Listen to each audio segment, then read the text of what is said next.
What's up everyone, Amy here. If you're having trouble getting your mobile responsive design right on Groovepages and you notice that your spacing or margin is out of whack, then you need to watch this video because it's going to save you so much time and headaches.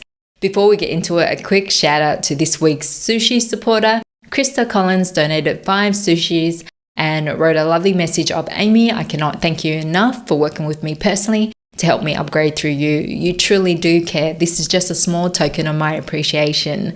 Thank you so much, Krista. I really appreciate your support, and let's get on with today's video. Okay guys, this is going to be a very quick video and I've only got one major tip here and it's going to change your life. That tip is to design on a desktop view until you're completely finished, okay? Until you're completely finished. Then once you're done completing the desktop view with all devices activated, you would then go to the mobile view and toggle this over to apply changes to the mobile view. But to begin with, you will toggle this all over and add all your content, images, including the spacing or margins to be carried across all devices. So let me show you what I mean. Let's say for this particular image, I put spacing here and I want to add a padding of 30. Then when you switch to the mobile view and you toggle this off, say I only want a padding of 10, then I'm going to switch back to the desktop view. And in order to continue editing and styling all my content, I'm going to switch this back to apply changes to all devices. But later on, you'll probably notice that you'll need to change the font size over here. And you're going back to mobile, realizing it's 45, and then you toggle this over in order to make the font smaller.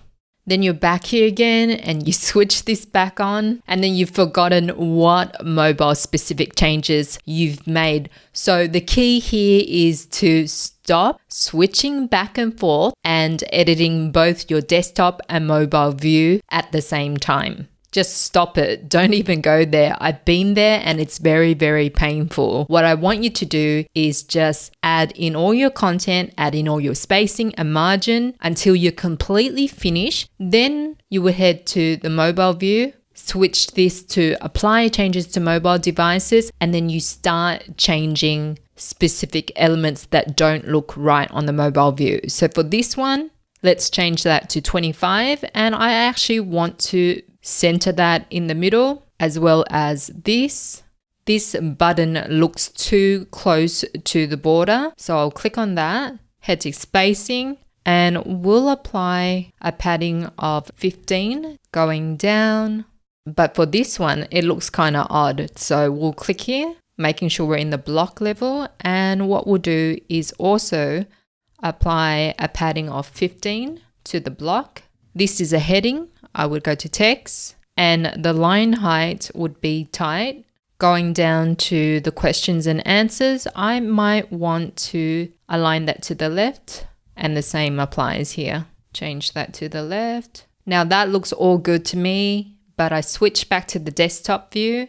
I've still got all my formatting in place. I'll toggle this over, click on save, and then publish. I found that this approach, by designing everything on the desktop view until I'm completely finished, and then I just go over to mobile view and make last minute changes, and then I don't ever go back to the desktop view to make edits unless it's changing a text, because text gets carried across whether you activate the toggle or not. Once you're done with this video, check out episode 55 Groovepages tutorial for beginners, which will give you the core foundations of using Groovepages. I promise it will be worth your time. And episode 42, 20 Groovepages tips and tricks you wish you knew. Now, episode 42 has the old interface, but the tips mentioned in that video still works. Just refer to my pinned comment for video notes. If you already upgraded to GrooveFunnels, you can still support the channel by buying me a sushi. The link to that is in my pinned comment below. Subscribe to the channel, hit that bell notification, and until next time, see ya.